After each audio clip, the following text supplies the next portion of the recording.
আশেক উম্মতের দল, মায়ার নবীর আদর্শ কত সুন্দর, যেই নবীর শরীরে মশা মাছি পড়া হারাম, ওই নবী তায়েফের ময়দানে চলছে, বেঈমান কাফেরের বাচ্চাগুলো পাথর মেরে মেরে রক্ত ঝরাইতেছে, নবীর শরীর মুবারক থেকে রক্ত পরে জুতা আটকায় গেল, আমার নবীর চোখের পানি পড়তেছে। আল্লাহ কয় জিবরাইল যাও, আমার নবীর অনুমতি নিয়ে তায়েফের মানুষগুলোকে ধ্বংস করে দাও। রহমতের নবী বলে জিবরাইল না না, এদের পারিও না, এই তায়েফের কাফেররা জানে না মুহাম্মদ কে, ওরা যদি জানতো আমি বড় ইয়তীম, আমার বাবা নাই, আমার মা নাই, আমি দুনিয়ার কোন স্বার্থের জন্য ওদের পেছনে দৌড়াই না, আমি নিজের ঘরের খবর না নিয়া উম্মতের জন্য। আল্লাহ তাআলা দুনিয়ার সমস্ত মানুষকে বুঝাইলেন, এই দুনিয়ার মানুষ, আমি আমার নবীকে যে রহমত করে পাঠাইলাম, এর মধ্যে কোনো খুঁত নাই, ছিদ্র নাই, পুরাটাই নবীর রহমত, পুরা জিন্দেগিটাই নবীর রহমত।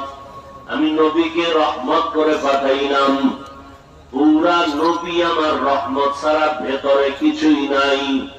আমার নবী জীবনে কাউকে গালি দেন নাই, আমার নবী পেটের বাড়ি দিয়া মক্কার মানুষ দিনদার বানান নাই, আমার নবী হাজারো গালি শুনছেন, নবী একটা গালির জবাবও দেন নাই।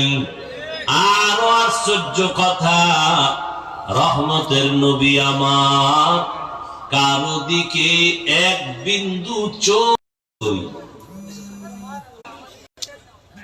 কেউ তর্জমা করেন উভয় জগতের জন্য রহমত, আমি তর্জমা করেছি জগৎ সমূহের জন্য রহমত।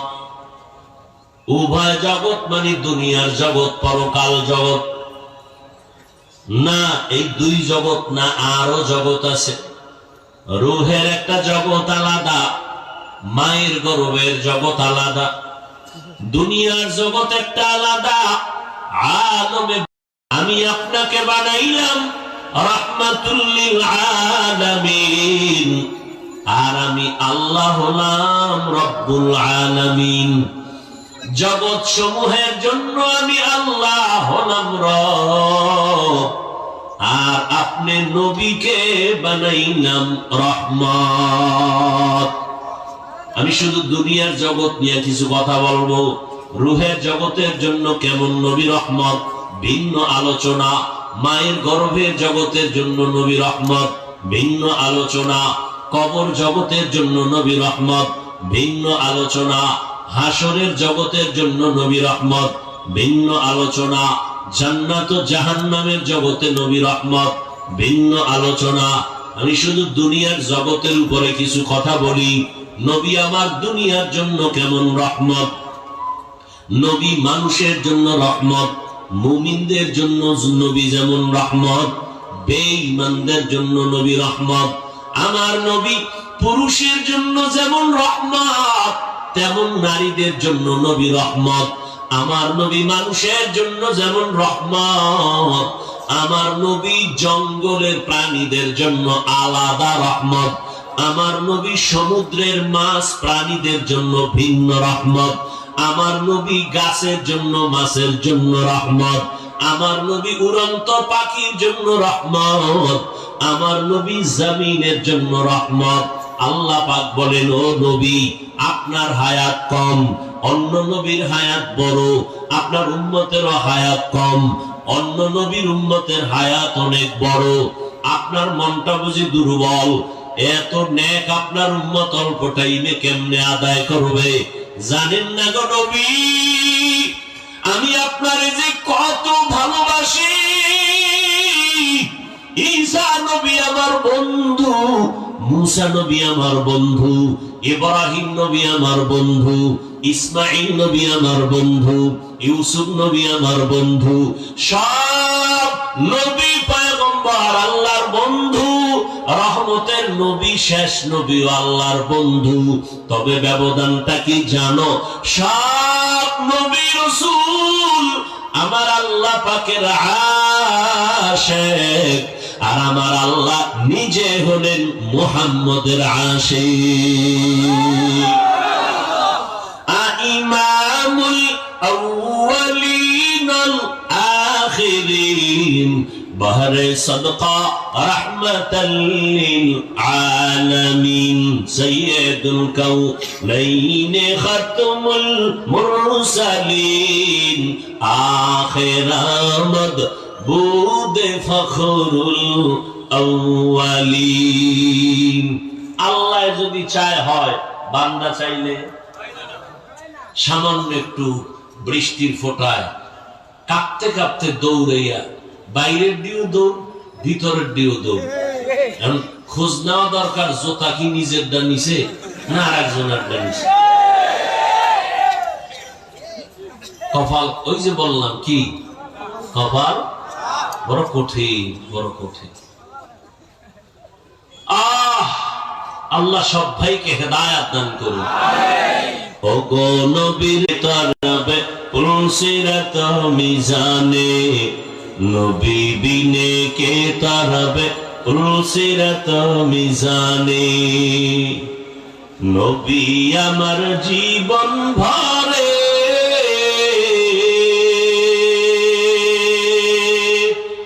দিনের লাগি কষ্ট করে, দান দান শহীদ করিলেন উহুদের ময়দানে।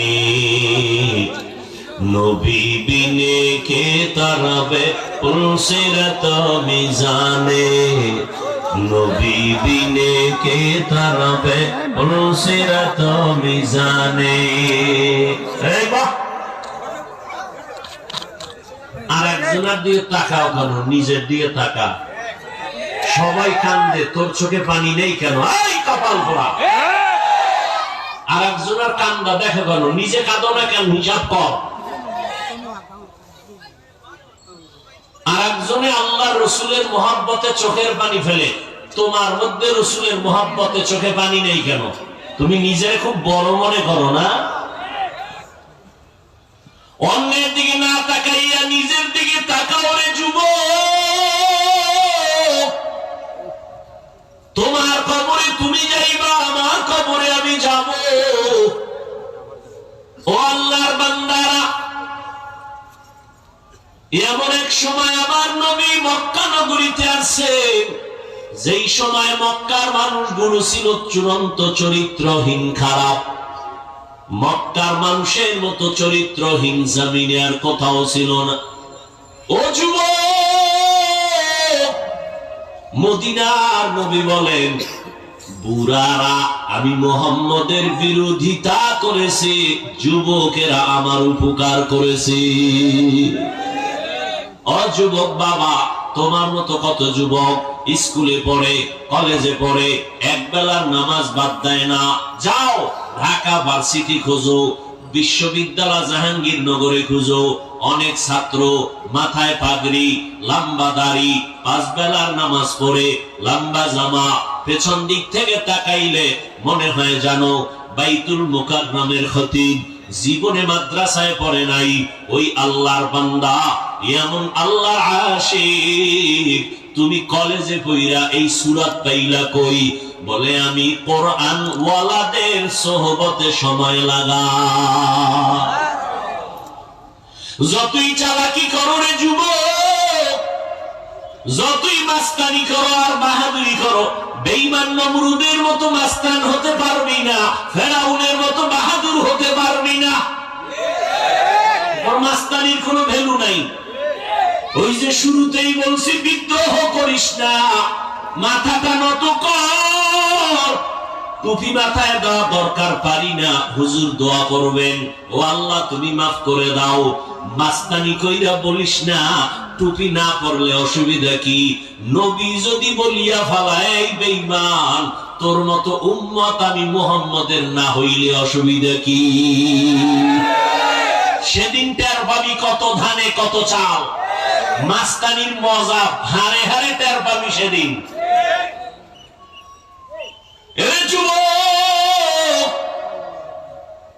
কপালটারে পুরিয়া ফলাস না রে যুবক। আমার আল্লাহ তোর মধ্যে এত গুণ আর এত মেডিসিন দান করেছেন। তুমি একটা যুবক, একটা ফুটন্ত গোলাপ, তোমার এই ফুলের ঘ্রাণে গোটা দুনিয়াটা মুখরিত হয়ে যাবে। তোমার একার দ্বারা সম্ভব গোটা দুনিয়াটাকে নিয়ন্ত্রণ করা। ইহুদি বেঈমানের বাচ্চাগুলো যদি গোটা দুনিয়াটাকে নিয়ন্ত্রণ করতে পারে, তুমি তো সৃষ্টির শ্রেষ্ঠ নবীর শ্রেষ্ঠ উম্মত, তুমি কেন পারবা না? সৃষ্টিগত ভাবে নারীর তুলনায় পুরুষের জ্ঞান কম না বেশি? বুঝেন নাই? নারী যদি দেশ চালাইতে পারে, তুমি কি কাপুরুষ? তোমার এত দুর্বলতা কেন? আকাশেতে লক্ষ তারা, এক চাঁদের আলো, লক্ষ মানুষ থেকে একজন আল্লাহ ওয়ালা ভালো। তুমি তো মুসলমান, তোমার কিসের অভাব? আল্লাহ চক্ষু দান করছেন, কত মানুষ খানা খায়, রাস্তাঘাটে চলে, ব্যবসা করে, বুঝতেছো, পরীক্ষাও দাও, মোটামুটি ভালো নাম্বার পাও, তুমি পিছনে কেন? ডাক্তার হও আলহামদুলিল্লাহ, ইঞ্জিনিয়ার হও আলহামদুলিল্লাহ, প্রফেসর হইবা আলহামদুলিল্লাহ, কোনো পেরেশানি নাই। তবে তোমার সাহস থাকতে হবে অনেক বেশি। আমি সিলেটের শহরের শুধু ডাক্তার না, আমি ডাক্তার যদি হতে চাই আন্তর্জাতিক মানের হব। আমার সম্মান যেন সবার উপরে থাকে।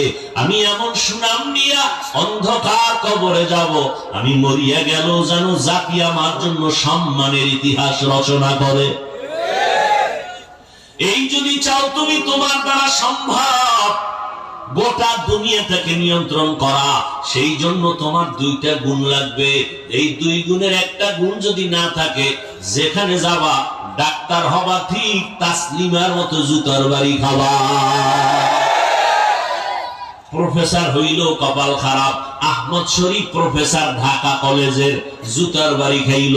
কবরের জন্য কপালে কবরও হয় নাই, বড় সান কপাইলেও কবরও হয় নাই। ঢাকা কলেজের প্রফেসর আহমদ শরীফ, নাস্তিকে আজম, ক্লাসে গিয়ে ছেলে মেয়েদেরকে বলে আমার নাম জানোনি? বলে জানি। কি নাম? বলে বলা যাবে না। আহমদ শরীফ বলে শোন, আমার নাম আহমদ শরীফ। তোরা এতদিন শুনছো কোরআন শরীফ, হাদিস শরীফ, মক্কা শরীফ, মদিনা শরীফ। আজকে থেকে মক্কা শরীফ বাদ, মদিনা শরীফ বাদ, আজকে থেকে হাদিস শরীফ বাদ, কোরআন শরীফ বাদ। আজকে থেকে আমি আহমদ শরীফ তোদের জন্য যথেষ্ট। আল্লাহ হেদায়েত দান করুন। প্রফেসর হ, জুতার বাড়ি খাওয়ার প্রফেসর হইও না। এরে নবীর আশিক উম্মতের দল, ডাক্তার হও, সুনাম অর্জন করো। তুমি ডাক্তার হইলেই যে জাহান্নামে যাবে কথা বলা যাবে না। বহু ডাক্তার আছে 5 বেলার নামাজ পড়ে, রুগী লাইনে দাঁড়ানো, আজান হয়ে গেছে বলে রুগী দেখা বন্ধ, আগে নামাজ। তাহলে ওই ডাক্তারকে তুমি জাহান্নামী বলবা? এরে আল্লাহর বান্দা, এখনো সময় আছে, তৈরি হয়ে যাও। রহমতের নবীর আদর্শের মালা গলায় লাগাও। দুইটা পুঁজি লাগবে, ভালো করে লিখে রাখবি, ঘরের দরজায় টানায় রাখবি যুবকেরা। দুই পুঁজি ছাড়া খোদার কসম সম্মানের চেয়ার পাবি না, পাবি না, পাবি না। ডাক্তারও যদি হতে চাও, দুই পুঁজি অর্জন কর। মানুষ তোরে মাথায় নিয়ে চলবে, মরার পরে তোর জন্য কলিজা খুলে দোয়া করবে। দুই পুঁজি। কয় পুঁজি? প্রথম পুঁজির নাম হলো সুস্থতা, দ্বিতীয় পুঁজির নাম হলো সুন্দর চরিত্র। চরিত্র ভালো, কিন্তু যেখানেই চাকরি নাও, এক সপ্তাহ ডিউটি নেই, কেউ অসুস্থ, কারে বিদায় কর। অসুস্থ রোগী আমার কলেজে থাকলে আমার প্রতিষ্ঠান বদনাম হয়ে যাবে। অসুস্থ রোগী দিয়ে সরকার চাকরি দিবে না, আমার প্রতিষ্ঠানের বদনাম হবে। এমনকি তুমি বিছানায় পড়ে থাকবা, তোমার আপন যারা তারাও তোমাকে অন্তর দিয়ে ঘৃণা করবে, এত অসুস্থ রোগী ভাল লাগে না। এবার তুমি উঁচু পর্যায়ে হও না কেন, পৃথিবীর একটা মানুষ পাইবা না তোমাকে ভালো জানার মতো। আর এই সুস্থতা আর চরিত্র নষ্ট করতেছো গজবের মোবাইল হাতে নিয়ে। মাও দেখে না, তুমি আবার দাঁত খুলে হাসো।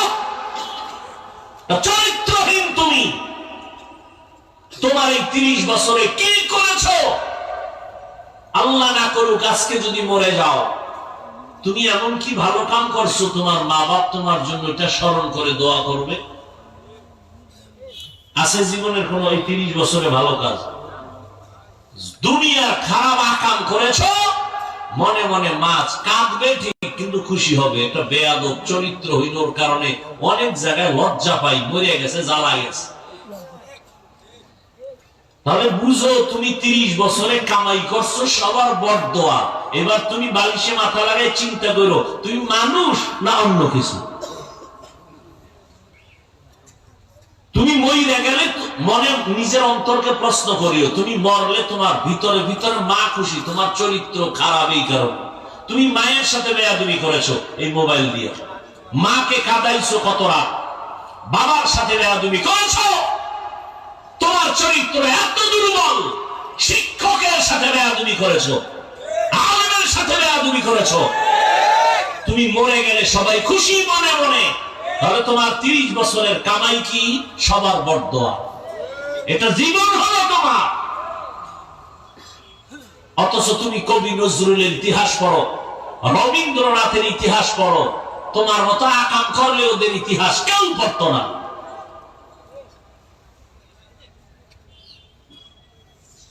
তোমার চিন্তাও তো নাই, কোনো চিন্তাই নাই।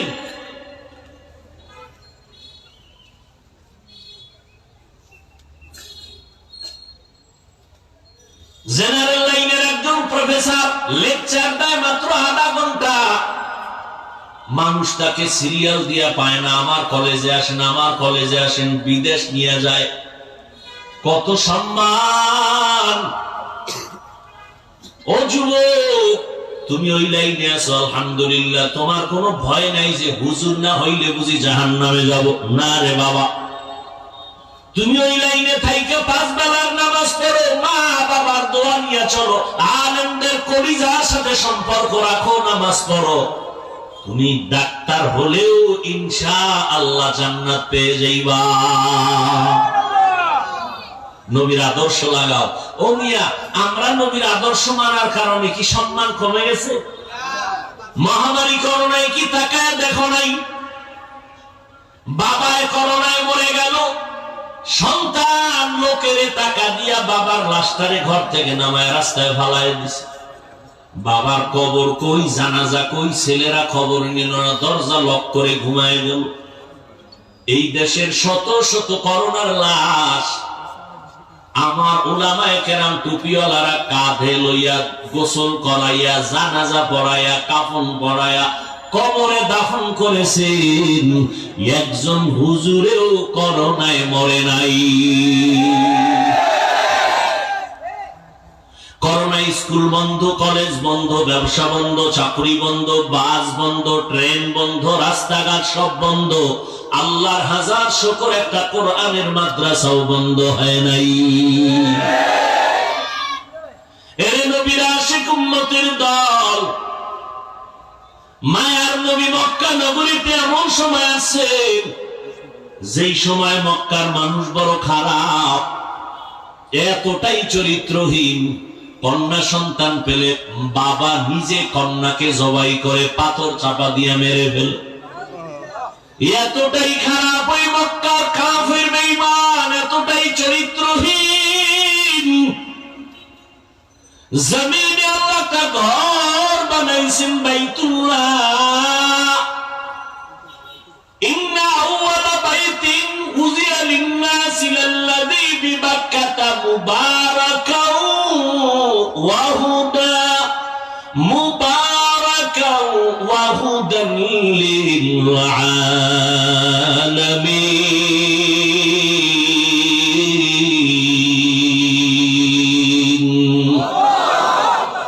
আল্লাহ বলেন জমিন বানায় আমি একটা নতুন ঘর বানাইলাম বাইতুল্লাহ, এত দামি একটা ঘর যেই ঘরটার দিকে তাকাইয়া থাকলেও সওয়াব। যেই বাইতুল্লাহর কিনারায় 1 রাকাত নামাজ পড়বে মুমিন 1 লক্ষ রাকাত নামাজের সওয়াব। এত দামি একটা ঘর ওই বাইতুল্লাহ। এর নবীরা আসে সেই বাইতুল্লাহ, এত দামি ঘর, হেদায়েতের ঘর, ইবাদতের ঘর। মক্কার মানুষ কতটা খারাপ, ওই বাইতুল্লাহ নারী আর পুরুষ একত্রিত হইয়া তাওয়াফ করে আবার উলঙ্গ অবস্থায়। এই মানুষগুলোর মধ্যে আমার আল্লাহ রহমতের নবীকে পাঠাইছেন। মাত্র 13টা বছরের মধ্যে মক্কার চরিত্রহীন মানুষগুলোকে স্বর্ণের মানুষ বানায় দিলেন আমার আল্লাহ নবীজির আদর্শ দিয়ে। মাত্র 13 বছরের ব্যবধানে মক্কার চরিত্রহীন মানুষ স্বর্ণের মানুষ হয়ে গেল। আল্লাহ কয় জিবরাইল লিস্টি দিয়ে দিলাম, নবীর কাছে গিয়া পৌঁছাইয়া দাও। এই লিস্টির মধ্যে যাদের নাম আছে নবী যেন ঘোষণা করে দেয়, এই লিস্টির নাম যাদের আছে সবাই বিনা হিসাবে জান্নাতি। 13 বছরের ব্যবধানে মক্কার চরিত্রহীন মানুষগুলোকে নবী দামি স্বর্ণের মানুষ বানায় দিলেন। জান্নাতের টিকেট পেয়ে গেলেন তারা। নবী একটা বেতের বাড়িও দেন না, একটা গালিও দেন নাই, মিথ্যাও বলেন নাই। হাজারো গালি নবী শুনছেন, একটা গালির জবাব দেন নাই। নবী চোখ গরম করে কোনোদিন কারো দিকে তাকান নাই। ও নবীর আশিক উম্মতের দল, মায়ার নবীর আদর্শ কত সুন্দর। যেই নবীর শরীরে মশা মাছি বড় হারাম, ওই নবী তাইফের ময়দানে চলছে। বেঈমান কাফেরের বাচ্চাগুলো পাথর মেরে মেরে রক্ত ঝরাইতেছে। নবীর শরীর মোবারক থেকে রক্ত পরে জুতা আটকায় গেল, আমার নবীর চোখের পানি পড়তেছে। আল্লাহ কয় জিবরাইল যাও, আমার নবীর অনুমতি নিয়ে তাইফের মানুষগুলোকে ধ্বংস করে দাও। রহমতের নবী বলে জিবরাইল না না, এদের পারিও না। এই তাইফের কাফেররা জানে না মুহাম্মদ কে। ওরা যদি জানতো আমি বড় ইয়তীম, আমার বাবা নাই, আমার মা নাই, আমি দুনিয়ার কোন স্বার্থের জন্য ওদের পেছনে দৌড়াই না। আমি নিজের ঘরের খবর না নিয়া উম্মতের জন্য